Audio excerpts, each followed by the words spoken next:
حضور فرماتے تھے کوئی بھی کام شروع کرو تو بسم اللہ پڑھ لیا کرو، اللہ اسی کی برکت سے تمہارے کام کو پایہ تکمیل تک پہنچا دے گا، اس کا نقص ختم ہو جائے گا، اس کا زوال ختم ہو جائے گا۔ کیوں؟ اس کے آغاز میں تمہارے رب کا نام آ جائے گا، بسم اللہ الرحمن۔ یہ بندہ مومن کے دل کی آواز ہے، یہ ہماری فطرت کی آواز ہے، یہ ہمارے من کی آواز ہے۔ توفیق اسی کی ہے، نعمت اسی کی ہے، ہاتھ اسی نے دیے، آنکھیں اسی نے دی، کام کرنے کی صلاحیت اسی نے دی، قدم اٹھانے کی توفیق اسی نے دی۔ تو پھر جب بندہ کوئی کام کرے گا تو خدا کو بھولے گا کیسے؟ وہ تو کام ہی اسی سے شروع کرے گا، بسم اللہ الرحمن الرحیم۔ تو یہ ایک دعا بھی ہے اور بندہ مومن کے دل کی صدا بھی ہے، اور بندہ مومن کے ہر کام کا آغاز بھی ہے۔ حتیٰ کہ آپ کھانا کھا رہے ہیں، آپ گھر میں آ رہے ہیں، آپ گھر سے جا رہے ہیں، آپ سواری پہ ہیں، آپ کہیں پر بھی، حضور نے تو ہر موقع پر بسم اللہ الرحمن الرحیم کی تعلیم دی ہے۔ حتیٰ کہ انسان کا اپنی زوجہ سے قربت کا جو وقت ہے، وہاں بھی حضور علیہ السلام نے بالکل ابتدا میں جب ارادہ ہو تو بسم اللہ کی تعلیم فرمائی، دعا تعلیم فرمائی، اللہم جنبنا الشیطان وجنب الشیطان ما رزقتنا۔ یا اللہ تیرا نام لیا ہے تو میرے اس عمل میں برکت دے اور شیطان کی پہنچ سے بچا۔ حضور فرماتے ہیں اگر اس عمل سے بچہ پیدا ہو تو ساری زندگی اس شیطان کو، اس بچے کو شیطان چھو نہیں سکتا، کیونکہ نام خدا کا لیا بسم اللہ الرحمن الرحیم۔ تو یہ اس طرح بندہ مومن کی زندگی کا احاطہ ہے، جو کام کرو بسم اللہ الرحمن الرحیم۔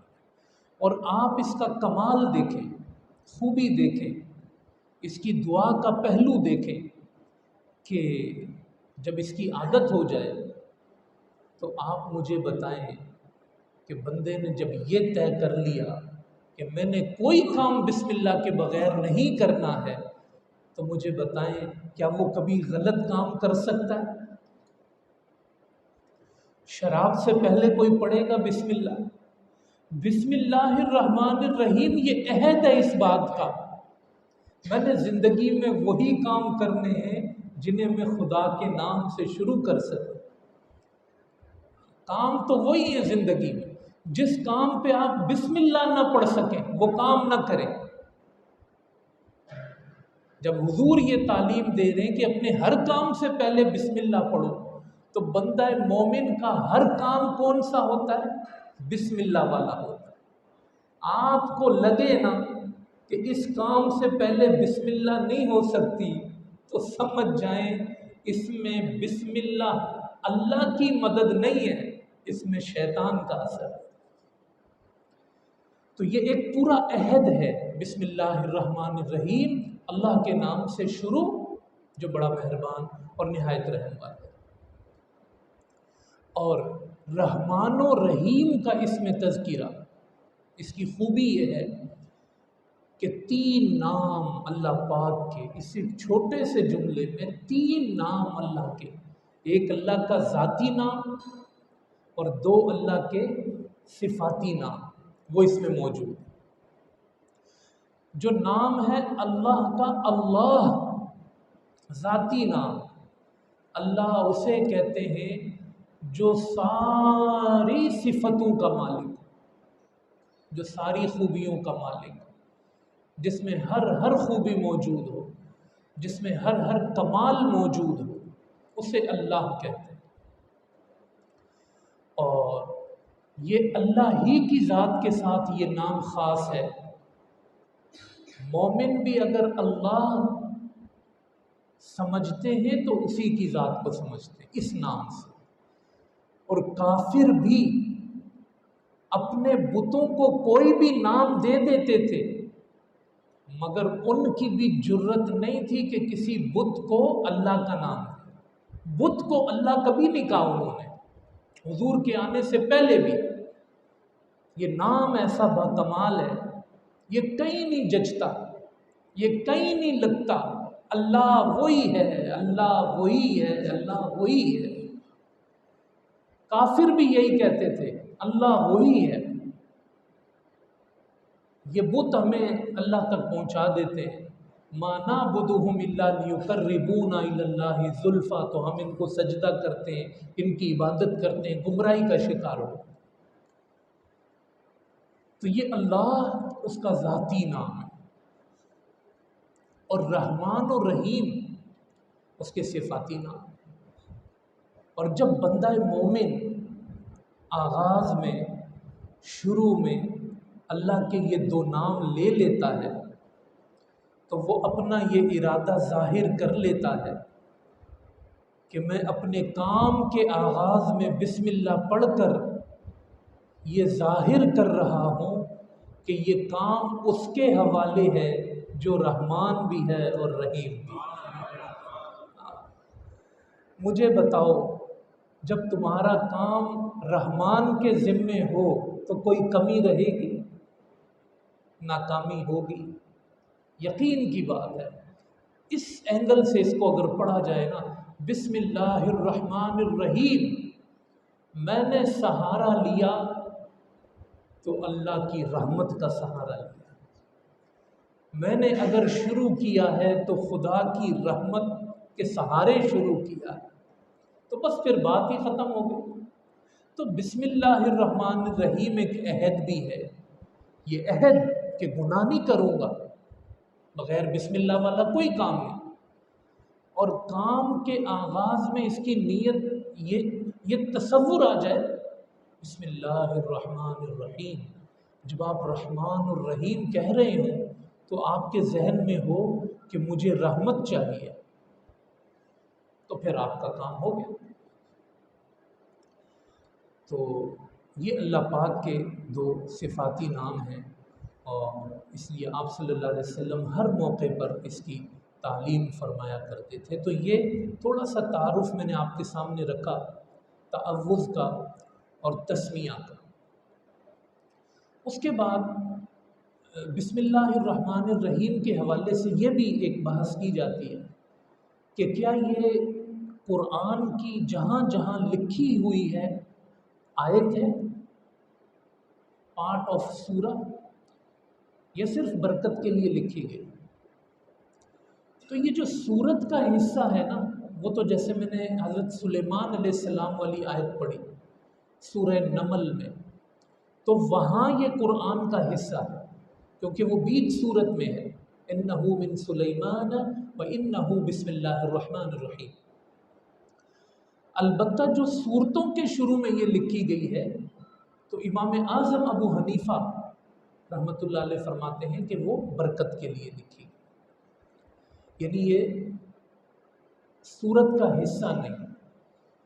امام شافعی یہ فرماتے ہیں کہ یہ قرآن کا ہی حصہ ہے، یہ سورت کا پارٹ ہے، شامل ہے، حصہ ہے، آیت ہے، جہاں جہاں لکھی ہوئی ہے سورہ توبہ کے علاوہ ہر سورت کے شروع۔ یوں جیسے میں نے پچھلے درس میں آپ کے سامنے یہ بات رکھی تھی کہ آیات کی کوانٹٹی میں فرق آ جاتا ہے، تو وہ اس اعتبار سے کہ جو اس کو باقاعدہ آیت شامل کر رہا ہے تو وہ اس کو بھی کاؤنٹ کر لیتا ہے، جو نہیں کر رہا تو کاؤنٹ نہیں کرتا، لیکن بہرحال اس سے قرآن میں اضافے کمی کا کوئی فرق کا معاملہ نہیں ہوتا۔ تو یہ تسمیہ ہے جو بندہ اپنے رب کی بارگاہ میں حاضر ہونے سے پہلے، اور جب پہلی آیت حضور صلی اللہ علیہ وسلم پہ نازل ہوئی تھی نا، تو وہ آیت بھی یہی تھی، اقرأ اقرأ بسم ربک، اپنے رب کے نام سے پڑھ۔ تو جب آپ قرآن پڑھتے ہیں تو بسم اللہ پڑھ کے اپنے رب کے نام سے ہی پڑھتے ہیں، یہ قرآن ہی کا حکم ہے۔ جیسے تعوذ میں نے بتایا فَإِذَا قَرَأْتَ الْقُرْآنَ فَاسْتَعِذْ بِاللَّهِ، قرآن پڑھو تو اعوذ باللہ پڑھ لیا کرو۔ ایسے ہی قرآن نے بسم اللہ کے بارے میں بھی کہا، اقرأ بسم ربک، پڑھو رب کے نام سے۔ تو یہ پھر جب آپ قرآن پڑھنے سے پہلے یہ دو آیتیں پڑھ لیتے ہیں، اعوذ باللہ اور بسم اللہ، اللہ کے حکم پہ عمل بھی ہو جاتا ہے، اور اگر اس کی برکتیں شامل ہو جائیں تو تلاوت میں دل بھی لگتا ہے اور انسان کا مقصد بھی پائے تکمیل تک پہنچ جاتا ہے۔ اس کے بعد سورۃ الفاتحہ۔ سورۃ الفاتحہ قرآن کریم کی سب سے عظیم الشان سورت ہے، جہاں بہت مختصر ہے وہی قرآن کی سب سے افضل سورت بھی ہے۔ خود حضور علیہ السلام نے فرمایا کہ سورہ فاتحہ کی مثل نہ خدا نے تورات میں نازل کی، نہ خدا نے زبور میں نازل کی، نہ خدا نے انجیل میں نازل کی، بلکہ حضور فرماتے ہیں اس کی مثل تو رب نے قرآن میں بھی نازل نہیں کی۔ یعنی پھر یہ قرآن کریم کی سب سے عظیم صورت ہو گئی۔ اور خود قرآن کریم جہاں بار بار حضور کو مخاطب کر کے یہ کہتا ہے، اللہ پاک کہتا ہے اپنے نبی سے کہ ہم نے آپ پہ قرآن اتارا، ہم نے آپ پہ نازل کیا، ہم نے آپ پہ نازل کیا، تو وہ پورے قرآن کی بات ہوتی ہے۔ مگر سورہ فاتحہ ایسی ہے کہ اس کو اللہ نے قرآن میں الگ سے بھی ذکر کیا، اس کے نازل ہونے کو، اور اپنے حبیب سے کہا وَلَقَدْ آتَيْنَاكَ سَبْعًا مِّنَ الْمَثَانِي وَالْقُرْآنِ الْعَظِيمِ، اے حبیب ہم نے آپ کو 7 آیتیں عطا کی ہیں، وہ 7 آیتیں جو بار بار پڑھی جاتی ہیں۔ یہ سورہ فاتحہ بار بار پڑھی جاتی ہے، یہ قرآن نے خود بتایا۔ مثانی تکرار، دوبارہ، بار بار 7 آیتیں دی ہیں، دیکھیں اس کو الگ سے قرآن نے بتایا۔ اور یہ وہ پہلی مکمل صورت ہے۔ فاتحہ جب اتری تھی اس سے پہلے حضور پر پوری ایک صورت ایک ہی دفعہ میں نازل نہیں ہوئی تھی، یہ اللہ نے مکہ میں بھی نازل فرمائی تھی، یہ مدینہ میں بھی نازل فرمائی تھی، اس کی بات ہی الگ ہے۔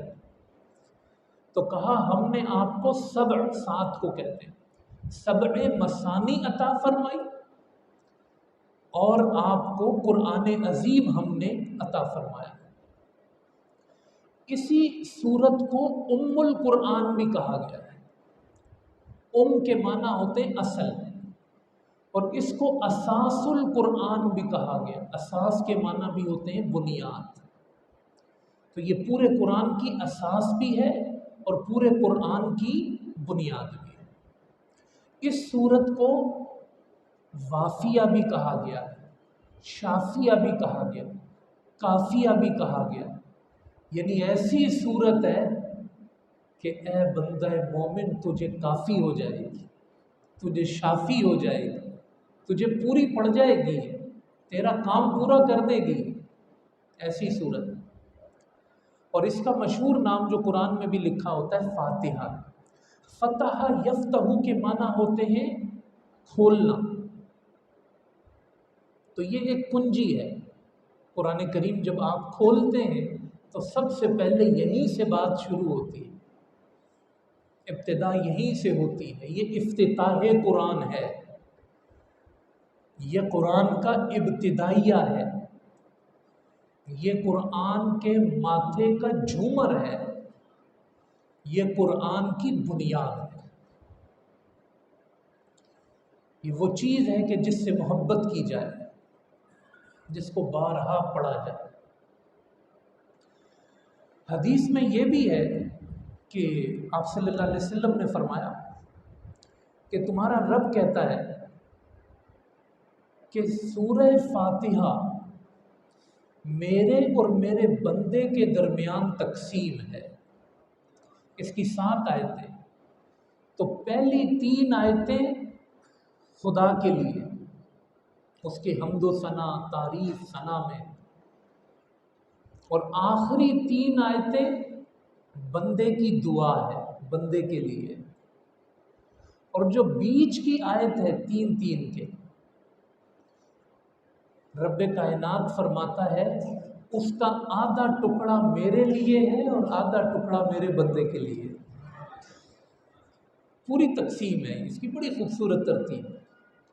تو پہلی 3 آیتیں حمد و ثنا اللہ کے لیے، آخری 3 آیتیں بندے کی دعا بندے کے لیے، اور درمیان میں ایاک نعبد، عبادت خدا کے لیے، اور نستعین، بندہ کہتا ہے مجھے مدد چاہیے، تو عبادت کا جواب مدد میں بندے کو آتا ہے، مدد ملتی ہے۔ نستعین بندے کے لیے، نعبد اس کے لیے، نستعین بندے کے لیے۔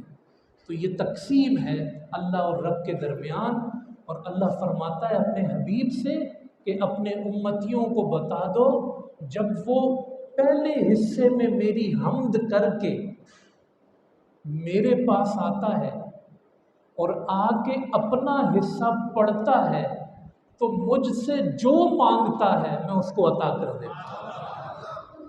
تقسیم ہو گئی نا بھائی، جو میرے لیے تھا اس نے مجھے دیا، میری حمد کی، تو جب اس کی باری آئے گی تو میں اپنے بندے کو عطا کر دوں۔ تو یہ حدیث ہے، اور آپ صلی اللہ علیہ وسلم نے اس کو امتیوں کے لیے بیان فرما دیا۔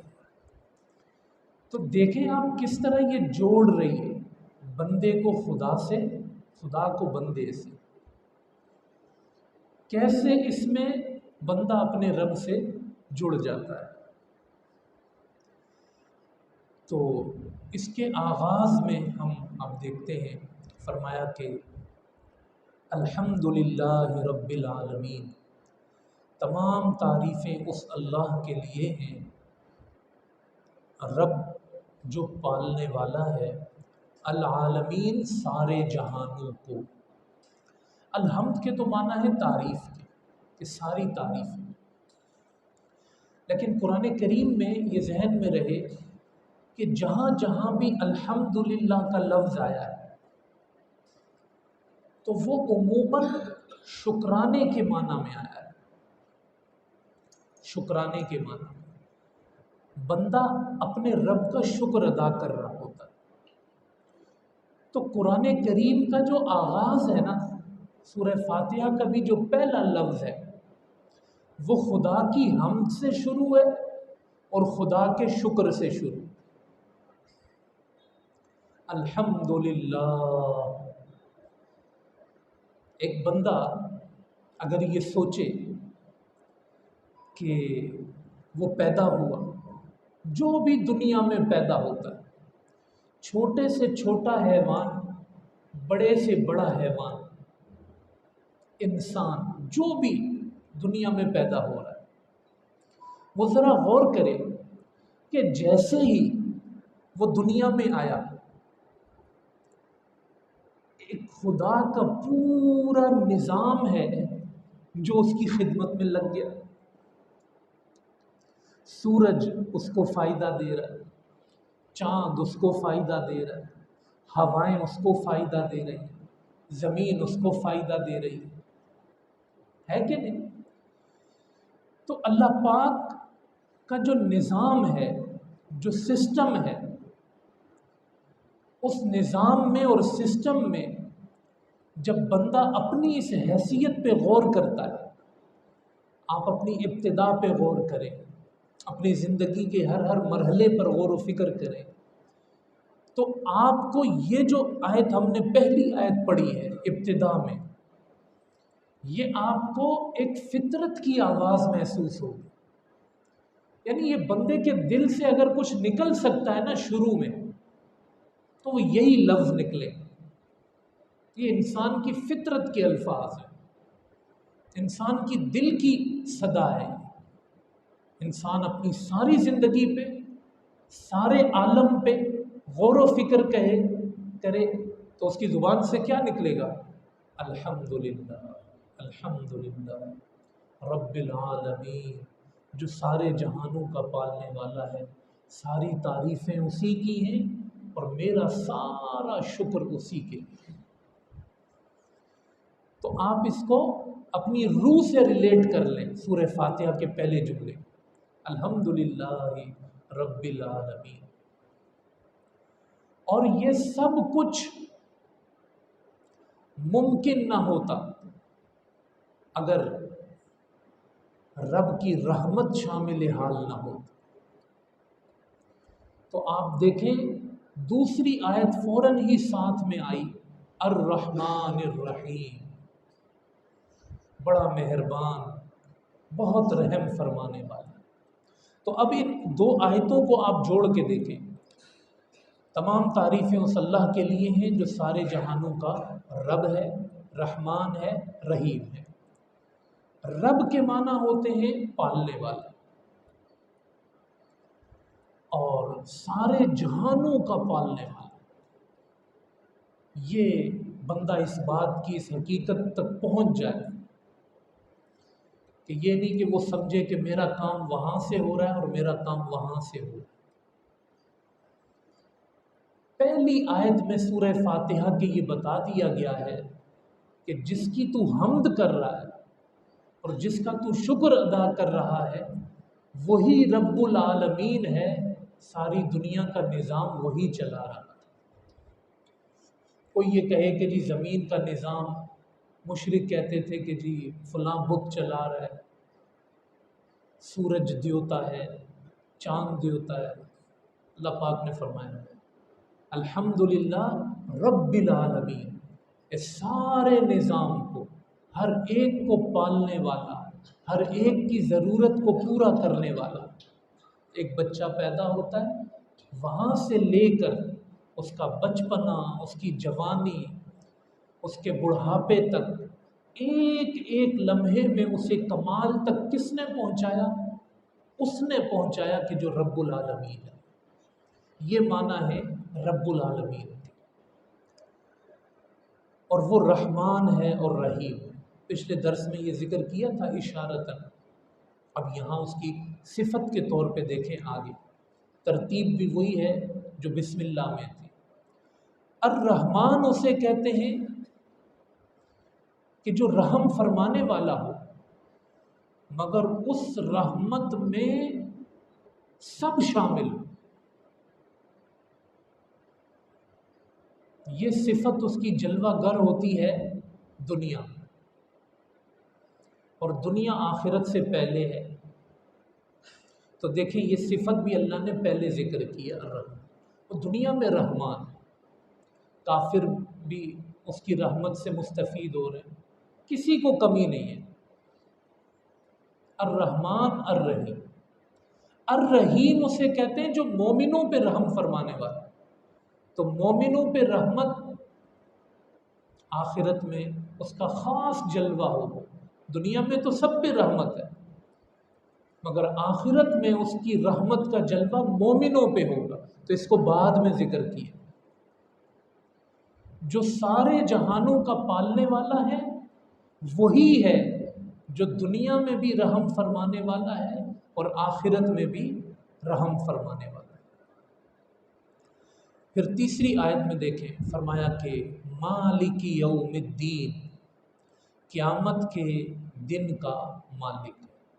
لفظ مالک، مالک کے معنی میں ہے، یوم دن کو کہتے ہیں، دین، دین قرآن کریم میں شریعت کے معنی میں بھی استعمال ہوا ہے، شریعت کو بھی دین کہا گیا ہے۔